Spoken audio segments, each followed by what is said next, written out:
Chapter 6: Smart Adjustments After 30 Days.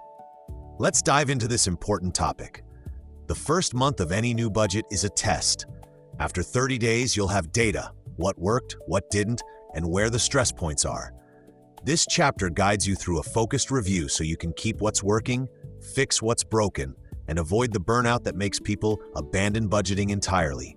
We'll walk step by step through the 30-day review, how to collect the right information, which numbers matter most, and how to spot patterns instead of reacting to single events.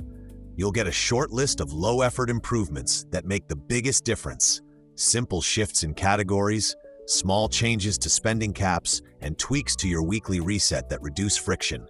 The chapter also covers what to change and what to leave alone. Some struggles are temporary and will resolve with habit. Others point to structural issues: too low income, unrealistic caps, or missing buffers. You'll learn how to tell the difference and make sustainable choices instead of quick fixes that don't last. Finally, we'll tackle budget burnout. You'll get practical advice for keeping the system pleasant, how to schedule rewards, when to simplify further, and how to set a rhythm that feels natural. The goal is a budget you can live with for the long haul, not a short-lived sprint. After 30 days, you'll be ready to refine the plan and move from surviving the month to shaping your financial future. 6.1 What to keep. After 30 days, the goal is to salvage what already works. This short check focuses on habits, categories, and routines that felt natural and required little willpower. Keep the parts of your budget that reduced stress, matched your lifestyle, or produced consistent results. Those wins are the foundation you'll build on. Small habits that stuck. Start by listing the tiny routines you found effortless after the initial push: the weekly money reset, an automatic bill payment, or the habit of glancing at your balance before spending. These small, repeatable actions create momentum because they require little willpower once they become automatic. Keep these habits because they form your budget's backbone. Rather than chasing dramatic changes, lean on what already fits into your life. Strengthen them with simple cues. Link the weekly reset to a Friday ritual, or pair balance checking with your morning coffee. Avoid overcomplicating things in pursuit of better. If a habit took effort at first but now feels natural, it's more valuable than a strict rule you can't maintain. Preserve and slightly expand these wins. Small, consistent actions save more stress and time than occasional heroic sacrifices. Categories that reflected real life. Examine which categories matched how you actually spend. If grouping dining out and social costs together made tracking easier, keep that grouping. The 4-category system is meant to simplify, not force artificial precision. Consistency is the priority here. A category that gives you clear insight into patterns, where money tends to leak or where you can trim, matters more than a perfectly detailed spreadsheet. If a grouping helped you make better decisions, it's working. If a category feels off, tweak it minimally rather than overhaul everything. Test changes for another month before judging. Remember, categories should reduce friction, not add decision fatigue, so preserve the groupings that felt natural and useful. Spending caps you met comfortably. Identify caps you hit without stress. Those numbers are realistic anchors for your budget. They show what's sustainable for your lifestyle and give you confidence that budgeting doesn't mean constant deprivation. Keep these caps intact and use them as reference points when adjusting other areas. Rather than cutting everything to chase faster savings, reallocate from categories you consistently underspend or build a small buffer from caps you comfortably meet. If a cap left you satisfied and didn't trigger guilt, it's doing its job. Only consider tightening a comfortably met cap if you have a clear, higher priority goal. Otherwise, preserve a few of these wins to maintain momentum and avoid burnout. Tools and methods that reduced friction. Hold on to tools that made budgeting less annoying. A simple app that auto-categorized transactions, a cash envelope for discretionary spending, or a 2-minute Friday checklist. The best tools reduce mental load and save time. Automation, like scheduled transfers to savings or automated bill pay, often converts effort into effortless maintenance. If a tool prevented mistakes or cut down on tedious tracking, it's part of a sustainable system and worth keeping. Be cautious about adding new gadgets or complex spreadsheets. If something made budgeting harder, drop it. Your goal is low-friction consistency, not feature-heavy perfection. Keep the methods that encourage you to follow your plan without dread. 6.2. What to change. Not everything will fit right away. This section helps you find changes that matter, real, practical fixes that stop recurring problems without overhauling your whole plan. Focus on a few targeted adjustments, not a long to-do list. Adjust unrealistic spending caps. If you regularly exceed a cap, don't blame yourself, adjust the number. A cap that's too low creates friction and failure. Raise it to a realistic level and find a different place to trim or reassign funds. Start by reviewing a month of actual spending. Look for patterns, specific days, stores, or habits that push you over. Use that data to set a new cap that covers typical behavior, plus a small margin for variation. When you increase a cap, pair it with a plan. Reduce less important categories, shift money from a buffer when it's available, or temporarily lower savings to avoid stress. Small increases now prevent bigger meltdowns later. Remember the goal, a budget you can follow consistently. Tiny, realistic wins build confidence. Over time, you can tighten limits as habits change, but start from a place that keeps you on track instead of constantly failing. Reclassify confusing categories. When a category consistently causes guessing or mislabeling, simplify it. Merge similar buckets or rename them so they match how you think about spending.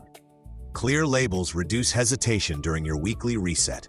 Start by listing categories that you struggle to label during your weekly reset. If you spend time deciding whether a purchase belongs in subscriptions or streaming, that's friction. Combine them into a single intuitive label like recurring services or entertainment, and watch how categorizing speeds up. Merging reduces decision fatigue and makes your weekly checks faster.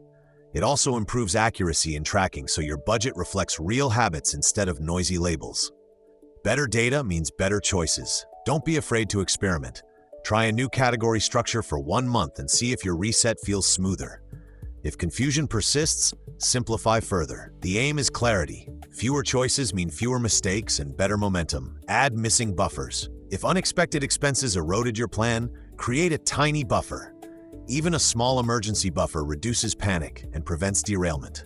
Start with a modest goal, enough to cover 1 or 2 small surprises, like a car repair or medical copay. Aim for a named amount you can build in small steps, an amount that fits your income rhythm and feels achievable. Treat this buffer as a separate line in your 4-category system, or fold it into flexible spending with a clear target. Fund it regularly during stronger weeks, or set an auto transfer that nudges savings without thinking. If you use the buffer, rebuild it gradually with small top-ups next month. Replenish before touching core savings. Using short, temporary cuts in discretionary spending, swap strategies that cost more energy than benefit. If a rule requires constant decisions or emotional restraint, like cutting out all treats, replace it with a kinder approach. Set a manageable limit for treats or create a reward line. Item: identify the rules that drain energy during your weekly reset. Ask, does this rule meaningfully change outcomes, or does it just feel punitive? If it's mostly punishment, swap it for something simpler that still nudges behavior. Examples: instead of banning dining out, set 2 restaurant meals per month. Instead of 0 entertainment spend, allocate a modest fun amount. These low-friction options reduce willpower fatigue and keep you engaged. Track the swapped rule for a month. If results are similar and stress less, keep the new approach. Rules should protect your budget, not punish you. Choose strategies that produce steady progress with manageable effort. Automate where possible. Preset transfers, auto savings, or scheduled fun purchases eliminate daily choices and save energy. 6.3. How to avoid budget burnout. Burnout is why many people quit budgeting. Prevent it by designing a budget that supports life, not one that feels like a long-term sentence. These tactics help you keep the plan enjoyable and realistic over time. Schedule small, regular rewards. Include a small reward line in your budget so you get to enjoy life while saving. Rewards should be predictable and modest: a weekly treat, a monthly dinner out, or a small hobby fund that grows slowly over time. When rewards are built into the plan, they remove the all-or-nothing feeling and reduce temptation to splurge. Pick rewards that genuinely lift your mood but don't derail progress. Rotate them so they stay meaningful. 1 month a coffee shop splurge, the next month a movie night. Log rewards in your weekly reset and celebrate them as small victories. Over time, these positive reinforcements build consistency without guilt. Remember, the goal is sustainable behavior. A tiny, regular pleasure makes the budget feel humane and worth sticking to. It's not about indulgence.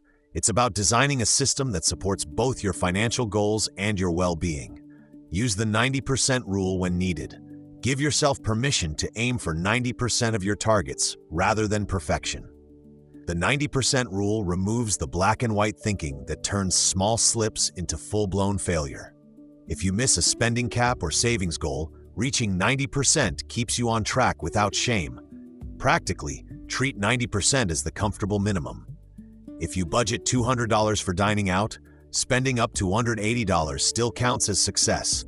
When you fall short, use the weekly reset to absorb the miss. Note why it happened, adjust the coming week, and move on.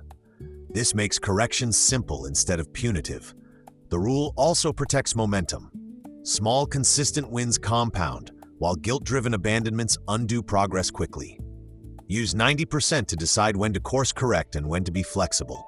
Over time, you'll tighten targets naturally as habits strengthen, until perfection is unnecessary because consistency does the heavy lifting.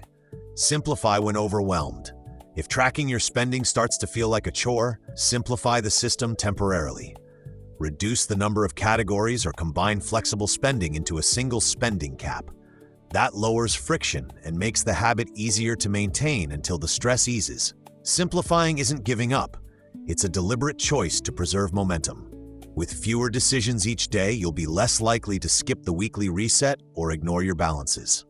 Once confidence returns, reintroduce categories gradually, 1 or 2 at a time, so adjustments feel manageable. Choose a simple rule to follow while simplified. A single weekly check-in, a fixed amount for flexible money, or an automatic transfer for savings. These small constraints create stability without micromanagement. The objective is to keep you engaged with the budget, not to perfect every line item. Plan for regular check-ins and resets.